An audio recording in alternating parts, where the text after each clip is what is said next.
Lesson 26. We continue reading from the Hatha Yoga Pradipika, chapter 1, Sutra 33. And the Svatmarama makes a very interesting change of direction here. Sutra 33. The asanas propounded by Shiva are 84 in number. Of those I shall describe 4, which are the quintessence. These 4, Siddha, Padma, Simha, and Bhadra, are the most excellent. Of these 4, the most comfortable Siddhasana can always be assumed. Now, what he has done here, technically, he has divided asana into 2 categories. The first category finished with Sutra 32. Those were propounded by Vasishta, the sage Vasishta, and the first human being and yogi Bhatchendra. Now, however, we get 4 exercises propounded directly from the divine source, from God Shiva, which symbolically simply means these exercises are even better than what we have learned so far. And of course, if you understand yoga, you know that these are Kundalini exercises. All exercises, in fact, are Kundalini exercises, but there are exercises that are really powerful in generating that effect of Kundalini rising from the bottom. And here you have them. So according to Svatmarama, there are 84, according to Lord Shiva, but 4 of those are the most excellent. So those 4, he limits himself in this book to those 4, and he will introduce them. The first one is Siddhasana. Now, he says in Sutra 34 that Siddhasana is the most comfortable out of these 4 that he introduced, but we know better. It is not a comfortable pose, and out of these 4, actually the most uncomfortable one. But it is a very... People whose energy is stuck, who have difficulty letting energy rise, will benefit greatly from Siddhasana. And you will soon understand why. 35. The Siddhasana is now described. Press the perineum with the base of the left heel and place the other foot firmly above the pubis. Keep the chin steadily on the chest, not breast. This is a typical Dutch translation mistake. Keep the chin steadily on the chest. Remain motionless with the sense organs under control, and with steady vision, look at the spot between the eyebrows. This is called Siddhasana. It throws open the door to emancipation. Now, this sutra contains a lot of information. First, you have the technical part, the physical performance of the pose. But important is what follows. Keep the chin steadily on the chest, which means that you apply the throat lock. While sitting on your heel, applying the throat lock, you remain motionless, with the sense organs under control, and with steady vision, look at the spot between the eyebrows. This is a meditation exercise. A meditation exercise where you not just sit in a physical posture, but you use the power of the mind to make Kundalini energy rise. And because you apply the throat lock while doing so, large amounts of Shakti energy will accumulate in you and spread through the deepest corners of your being.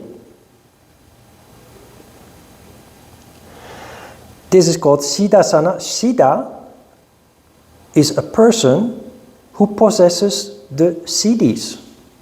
Remember, the siddhis are the supernatural and paranormal abilities that are actually quite natural and normal for any yoga practitioner. It throws open the door to emancipation. What does that mean? Emancipation is the start of liberation. I grew up in the time after the Second World War that there was this huge emancipation movement where women liberated themselves from the yoke of ancient traditions, where they played an inferior role in comparison with men. Emancipation is happening naturally in yoga practitioners as a result of your increasing sensitivity and consciousness, where you automatically start to question everything that you have been indoctrinated or conditioned to believe.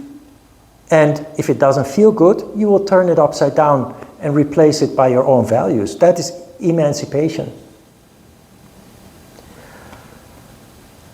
This also explains why there are still cultures in the world where men oppress women. They don't want them to go to school. They don't want them to participate in sports. They don't want them to participate basically in any activity that leads to turning upside down the established traditions.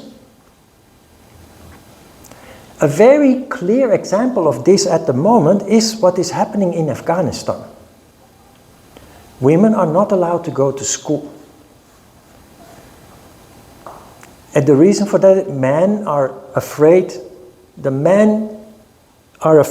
that women become rebellious and start questioning things that have been established for hundreds, if not thousands of years. Those developments have taken place in other parts of the world in the past 100 years or so, a couple of 100 years. And sooner or later it will spread, because that is just the path that the world is on. But it can be hundreds of years before that happens in those places where it's most traditional still.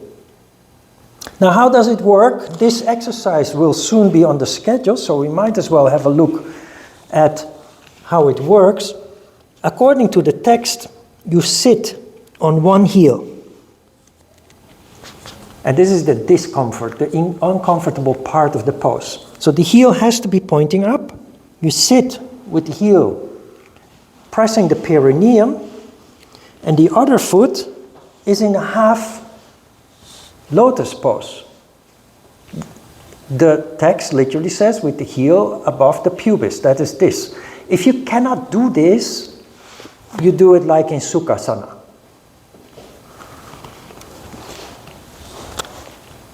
What is important when you sit on the heel is that you sit straight, because people, when not paying attention, end up sitting like this, askew. So it's important that you use the muscles in your hips and thighs to keep you straight. Hands on the knees like you do in Sukhasana. Now, why do you sit on the heel? Why do you do something so kind of weird maybe and very uncomfortable? That is because people who have blocked energy it starts with Muladhara chakra. And that is the location of fear.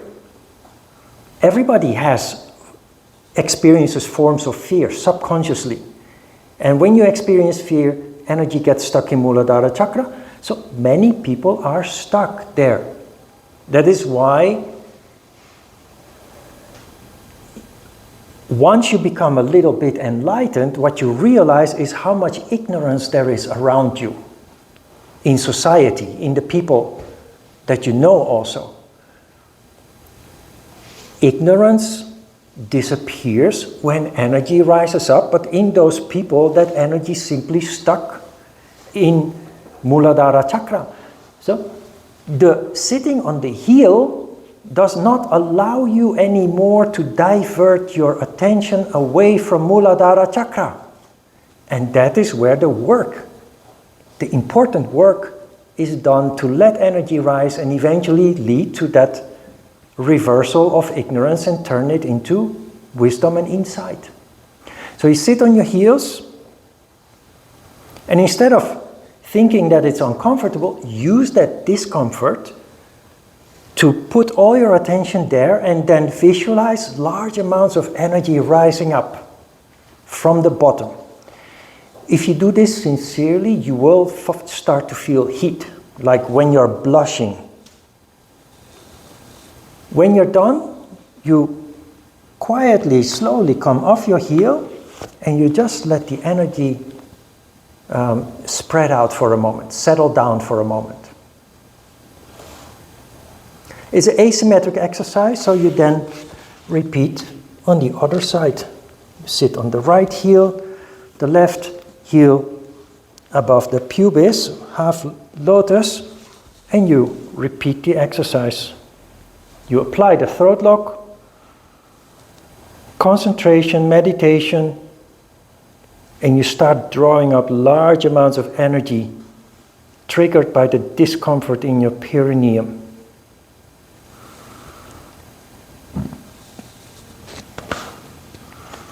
If you don't understand how this works, why would you sit on your heel like that and experience such discomfort? Or maybe you even think that this is kind of perverted or so. But no, this is a very powerful Kundalini exercise.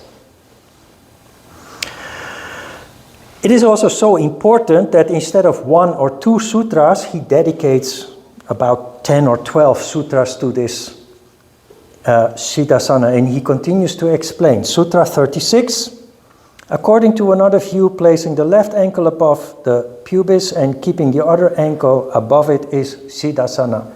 That is the sitting on the right heel, doing it on the other side. 37, and this is significant, symbolically. Some say this is Siddhasana. Others know it as Vajrasana. Some call it Muktasana, and others speak of it as Guptasana. Now, Ajita missed the opportunity here because he didn't write an interpretation about the meaning of this sutra below the text. But if you understand what those other words mean, it gives an indication of the power of this asana. Siddha, I already explained, that is supernatural and paranormal abilities that awaken through the practice of yoga, particularly because of Kundalini rising up. Vajra is a flash of lightning. So it says something about the power of the energy here. A flash of lightning, like when you have thunder and lightning, that flash. Mukta means liberation. It leads to liberation. And Gupta means protector. Protector in that yoga leads to strengthening, health, liberation, emancipation, and in that way it's also called Guptasana. 38. The Siddhas know that as among yamas a moderate diet is the most important, and among niyamas harmlessness, so among all asanas is the Siddhasana. This is one of his many ways to bring the message home that this is a very considerable, important asana. 39. Of the 84 postures, one should always practice Siddhasana. It purifies the 72,000 nadis. 40. The yogin who, contemplating the self and following a moderate diet, continually practices the Siddhasana during 12 years obtains fulfillment.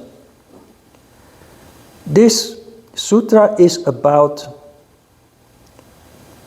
the time that it takes to reach the highest goal in yoga, which is fully opened up consciousness. They call it liberation, enlightenment, and what have you. There's a lot of mystery surrounding those concepts, but enlightenment and liberation start when you start practicing yoga. It starts, of course, in very small changes, with very small changes, but it will be a process that continues to spread and to widen and to get bigger and more powerful. According to Svatmarama, it takes 12 years when you follow the method of Hatha Yoga. When you follow the method of Raja Yoga, it is said that it takes 4 years. There is a distinction. They say that when you practice Raja Yoga, it just goes much faster. The reason why is because when you practice Hatha Yoga, when you follow the method of Hatha Yoga is a framework, a practical framework, but it doesn't give deep insight. You're on your own. You become more conscious and you have to reinvent the wheel that has been invented thousands of years, maybe tens of thousands of years ago already. The difference with Raja Yoga is that with Raja Yoga you study the changes that occur, the transformations that take place. And that gives you a huge shortcut in understanding what is happening with you, what it means. My experiences, and that of students also that I've had throughout the years, that people who practice yoga without studying the philosophy, without understanding the changes that we go through, changes, transformation, it leads to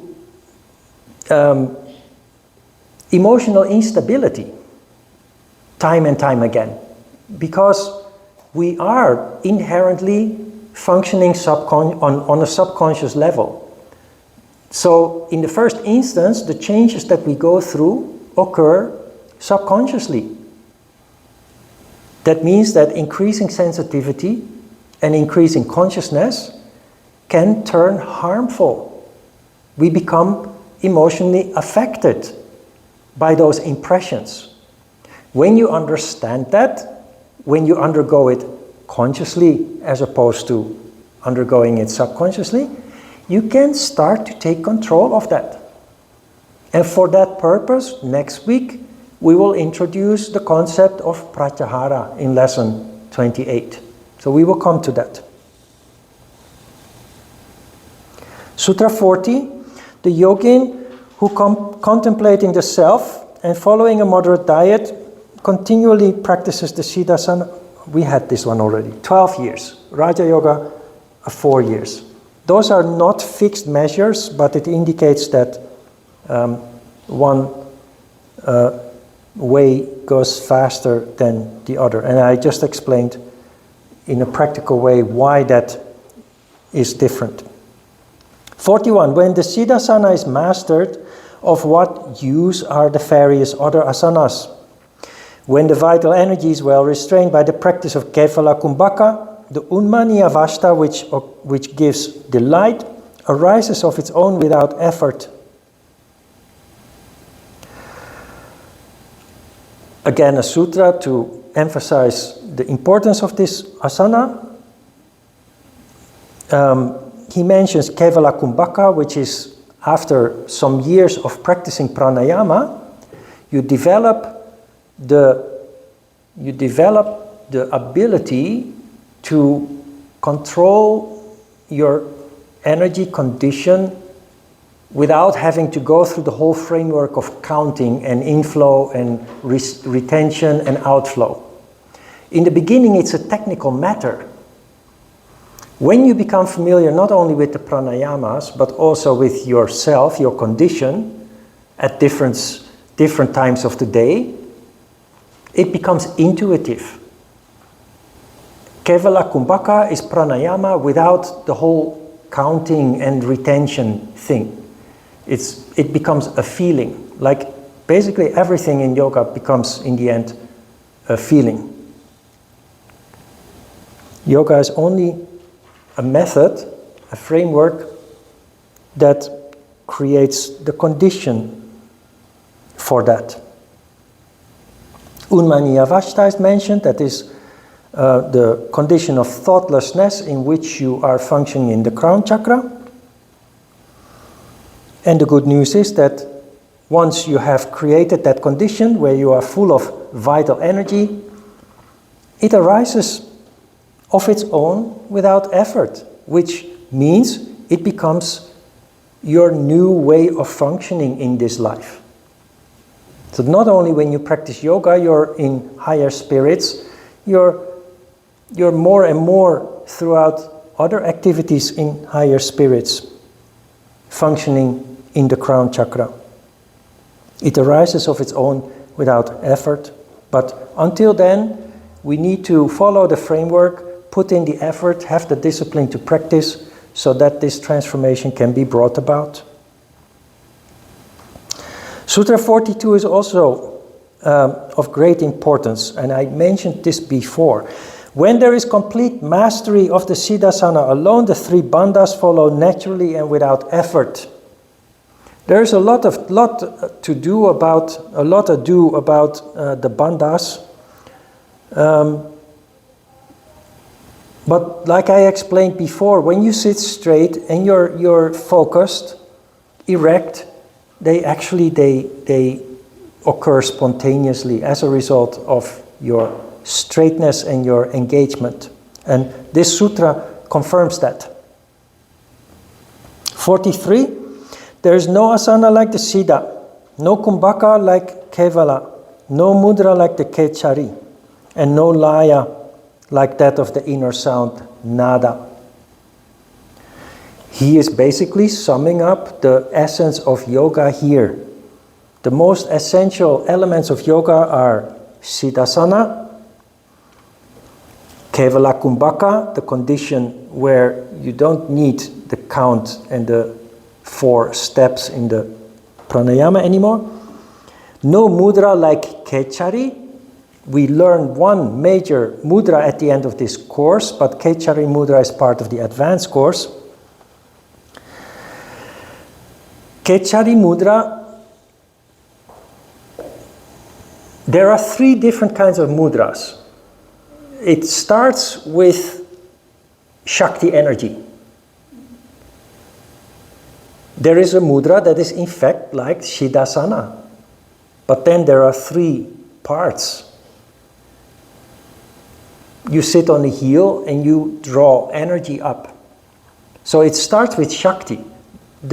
So there are 3 categories. The first one is Shakti. The second one is about attitude. While under pressure, staying calm and mentally in control. It's something that you already do in asana, if you do it correctly. But there are several mudras that are designed to teach you that concept. That you put yourself deliberately in a difficult, uncomfortable position, and by choice, consciously, you choose to remain calm and in control. That is, Kechari mudra is the 3rd category. And there is only one exercise that really does this. Kechari mudra is the opposite of Kundalini. It is the drinking of divine nectar, as it is called in all religious and spiritual books. It is taking in large amounts of Shiva energy. It is called the fountain of youth. So that is the quintessential mudra. And no laya like that of the inner sound, Nada. So also Nada here is being put into the category of being one of the most important elements of your yoga practice. The sad thing is that most yoga practitioners, most yoga teachers also, especially in modern yoga, they have no idea about this. Never heard of Nada, don't know what pranayama exactly is, and mudra is for most people who know a little bit about yoga, mudra is just finger movements. I will explain a little bit more about that when we learn our first major mudra.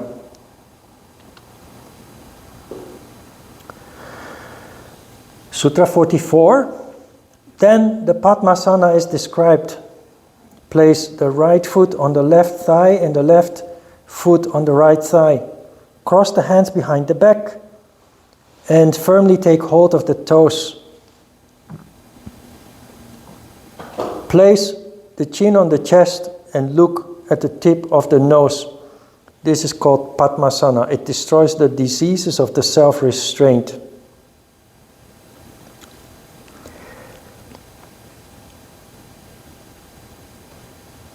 The sutra tells you to sit like the illustration, but then it says something particular. It tells you to wrap the arms around the back and grab the feet. I used to be able to do that, but I have too much fat around my waist now, so I can't. I can reach one foot, but not 2 feet anymore. Not important, but just so you know the discrepancy between the illustration and the text. That is called Maha Padmasana. Maha Padmasana is where you sit in Padmasana and you grab the feet with the hands around the back. Like with Siddhasana, this is a meditation exercise, not just asana, not just the physical engagement. Place the chin on the chest and look at the tip of the nose. Not literally, of course. You look at the tip of the nose. The nose is the representative of Muladhara chakra, and that is represented by a circle in the center of the head, which to us means that you concentrate on the center of your head. In practical terms, nada, because nada is in the center and around the head. It simply indicates it is, like Siddhasana, a meditation exercise.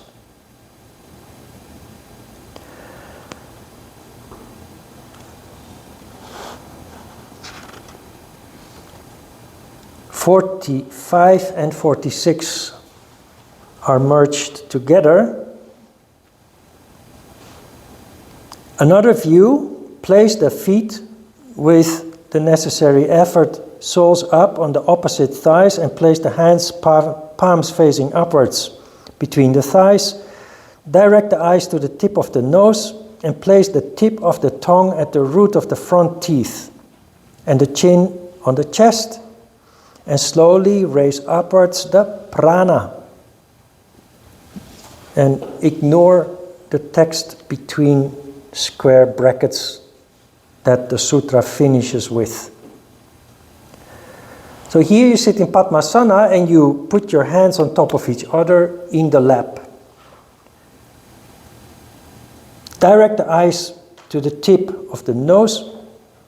Place the tip of the tongue at the root of the front teeth. This is a technique you find especially in traditional martial arts like Kung Fu, Karate, and other also Buddhist practices. Why do you put the tip of the tongue against the back of the upper teeth? That is because it closes a gap in the meridian called the governor's meridian. So I'm not really a good artist, but let's just say that this is your body.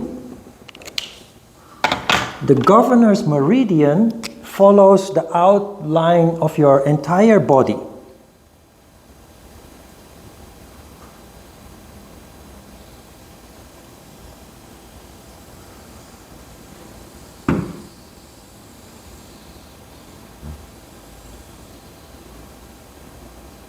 And the only place where it is interrupted is at the mouth. By pushing the tongue against The tongue is connected to the lower part of the mouth, the lower jaw. By pushing the tongue up here, you restore the connection of the governor meridian. And the circle is round.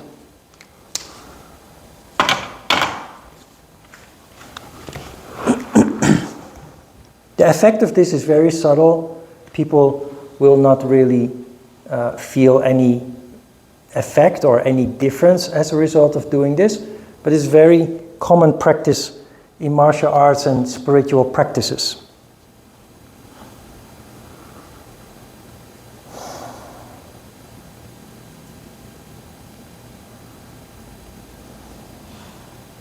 Sutra 47, this is called Padmasana. It destroys all diseases. Ordinary persons cannot attain it. Only the intelligent on the earth attain it. What does this mean? This means that yoga, we talked about this before, yoga has certain powerful effects that only work if you're properly initiated into the secrets of yoga. That is what this means, that ordinary persons cannot attain it. You need somebody to guide you, somebody who knows how it works. Only the intelligent on the earth attain it. That sometimes gives spiritual people a sense of superiority. This is one of the diseases of the disciple. It was actually mentioned, Sutra 44, it destroys the diseases of the self-restraint. Those are not physical diseases. Those are phenomena that happen as a result of our changing perception. We will talk about it more after discussing Pratyahara.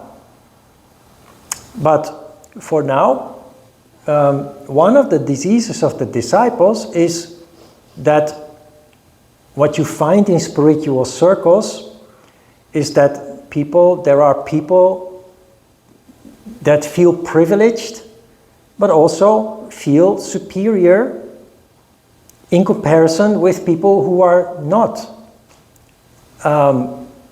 initiated into what they have learned. That is, of course, the result of subconscious thinking. Patanjali has a remedy for that. We will come to that in a couple of weeks. But just in short, he says, never forget where you're coming from. There was a time before you started practicing yoga that you were just as ignorant as the other. So instead of feeling superior, be humble and try to help others to reach that development. So we will come back to that.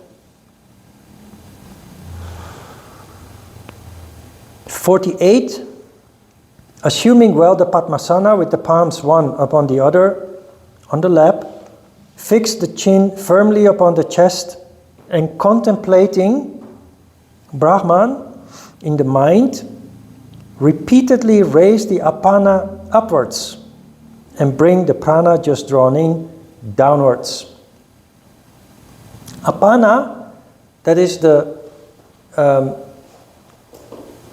apana prana is the energy located or responsible for the functioning of Muladhara chakra. Remember? So this sutra tells us this is not just a concentration meditation exercise, it's an energy control exercise. Siddhasana and Padmasana both are energy control exercises. Raise the apana upwards and bring the prana just drawn in downwards We've seen this principle before using some different words where you were told to let energy rise up and then from the throat bring it down again. I told you at that time about the Star of David. That is a character in the heart chakra that represents the energy rising up, meeting the energy that comes down in the heart chakra, and it is this phenomenon that is responsible for the development of the open heart chakra, which is one of the biggest goals of spiritual practice. And the reason why many people don't have a heart is because there is no harmony, there is no balance. So the Star of David is in fact a yin-yang model that is a symbol for not just harmony, but harmony on the level of the heart, leading to a wonderful development, opening up people's hearts, leading to empathy, sympathy, compassion, and love, of course.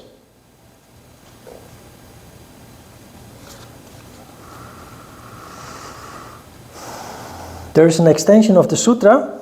By this, a man or a woman obtains unequaled knowledge through the power of Kundalini. This tells it all. Yoga leads to energy rising up, awakening intellect, and opening up the crown chakra. It leads to unparalleled, unequaled knowledge. And that's the whole purpose of spiritual practice. Many people believe that spiritual practice is a luxury besides our professional life, but it's not. It's crucial. The last one for today, 49. The yogi, seated in the Padmasana posture, by steadying the energy drawn in through the nadis, becomes liberated.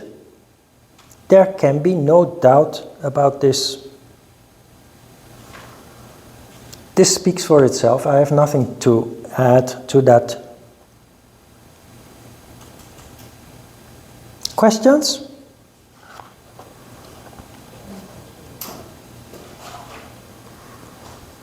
All right. Next week we will wrap it up with lesson 27. Lesson 28, we will discuss Pratyahara. Let's have a short break.